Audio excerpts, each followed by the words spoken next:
suis l'exemple typique de la personne qui ne devait pas forcément être là et je suis là. Donc. A network of autonomous electric cars that will allow you to share your rides on your way to your destination. There will be zero emission. The artificial intelligence of the self-driving car will prevent accidents, and sharing your rides will put less cars on the roads. The good thing about using blockchain is that it's an open technology. So we welcome everybody to join the movement.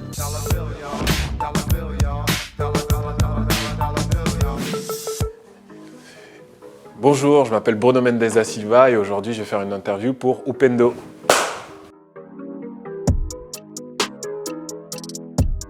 Je m'appelle Bruno Mendes da Silva, j'ai 30 ans, j'ai grandi dans les Yvelines et je suis le fondateur de X Technologies. J'ai lancé X Technologies en mars 2019 avec deux associés principalement. Un chercheur qui est aussi le directeur du centre de robotique de l'Université des Mines et un ami qui était en banque privée. L'idée derrière X Technologies, c'était de venir tacler un problème bien précis dans le développement des véhicules autonomes où en fait on a beaucoup d'acteurs qui se sont placés, beaucoup de promesses qui ont été faites mais qui aujourd'hui ne sont pas encore une réalité dans nos villes. Et le problème que nous, on a décidé de tacler, c'était la gestion des données, qui pouvait être très très difficile pour les équipes de développement. Donc on a développé une solution qui permet justement de mieux filtrer les données qui vont être utilisées pour faire de l'apprentissage sur l'intelligence artificielle. Donc nous, on leur fournit un logiciel sur lequel ils peuvent avoir accès via un site internet.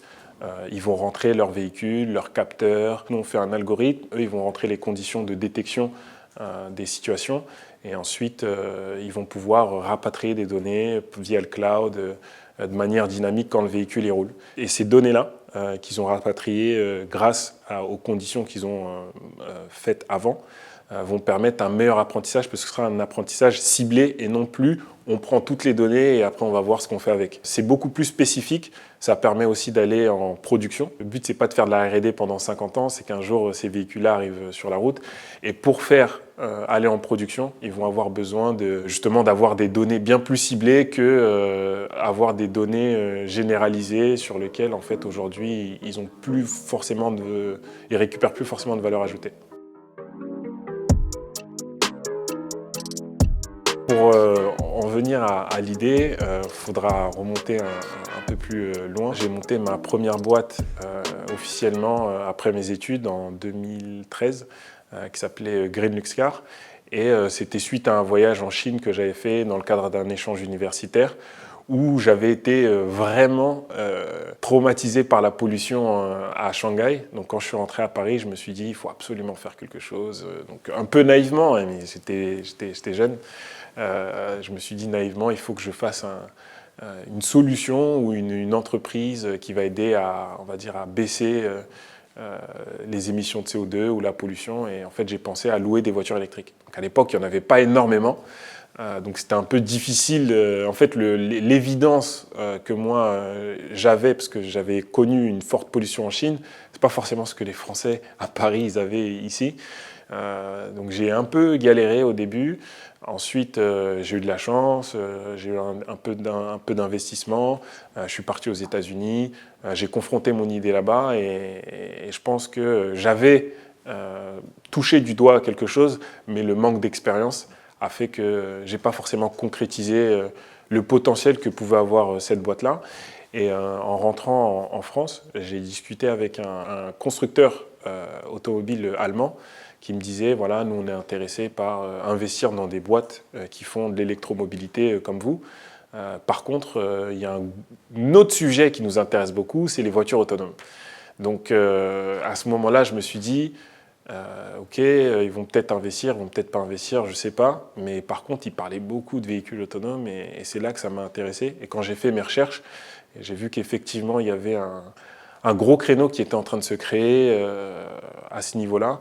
Et la question, c'était de savoir, est-ce que je fais évoluer ma boîte en me disant, là, je fais une boîte de service et je vais voir si je peux continuer à louer des voitures et peut-être un jour louer des voitures, enfin, faire partie de la chaîne de valeur de la voiture autonome dans le service, ou Est-ce que je reprends à zéro, je mets en apprentissage les leçons que j'ai pu avoir dans la première expérience et je fais une nouvelle boîte, mais cette fois-ci de tech, qui va peut-être avoir plus de valeur.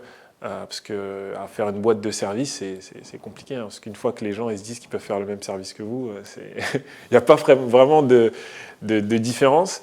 Et là, quand on fait de la tech, ce qui est bien, c'est qu'en fait, on construit une technologie qui est bien particulière.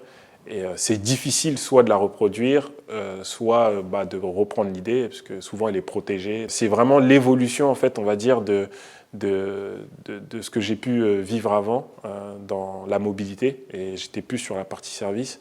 Et j'ai voulu évoluer vers un marché, on va dire, encore plus futuriste, mais avec des meilleures bases.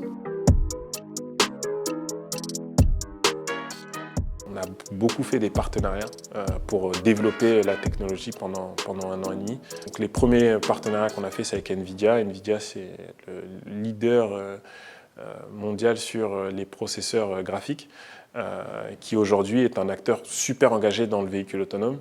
Ensuite, on a été sélectionné par Microsoft justement sur leur programme de véhicules autonomes. Et là, en fait, on a été sélectionné par un accélérateur / investisseur qui s'appelle Plug and Play à la Silicon Valley, qui sélectionne une vingtaine de startups par an pour les accompagner sur les problématiques de la mobilité. Et là, aujourd'hui, en termes de clients, on ne peut pas forcément les citer parce qu'on a signé des clauses de confidentialité sur les expérimentations qu'on fait avec eux. Mais c'est la typologie, c'est le constructeur américain qui a une start-up de véhicules autonomes. Donc ceux qui connaissent vont très vite savoir de qui je parle. Et 2, c'est une entreprise de technologie qui a complètement disrupté un marché ces 10 dernières années, qui a fait une introduction en bourse faramineuse et qui aujourd'hui travaille sur le véhicule autonome. J'ai pas la réponse parce que je pourrais pas dire le véhicule autonome il va arriver à telle date. Nous on fait un outil justement qui permet d'améliorer la productivité des équipes de R&D pour que ça arrive plus vite. Mais personnellement, moi je pense que mon avis, Bruno, sans être le CEO de X, mon avis je pense qu'il faut plus attendre 2030 pour voir un arrivage massif des véhicules autonomes. Par contre, entre 2020 et 2030, on aura ce qu'on appelle des cas d'usage du transport logistique. On aura sûrement le transport de personnes à mobilité réduite ou des transports de personnes âgées. On aura aussi du transport dans des milieux fermés, donc par exemple des campus universitaires, des aéroports, des sites industriels, etc. Mais le véhicule autonome, où on rentre dans le véhicule, on apporte maillot et on lève les bras et on se laisse conduire jusqu'à Port de Charenton, je pense que ça c'est plus pour 2030. Pour moi, un entrepreneur, c'est quelqu'un qui a une idée et qui a envie de la concrétiser par un service ou un produit totalement nouveau ou avec une nouvelle manière de le proposer, à la différence d'un chef d'entreprise qui va soit prendre un produit ou un service qui existe déjà et qui va essayer de le mettre sur le marché. Donc un entrepreneur, pour moi, il y a une notion d'innovation.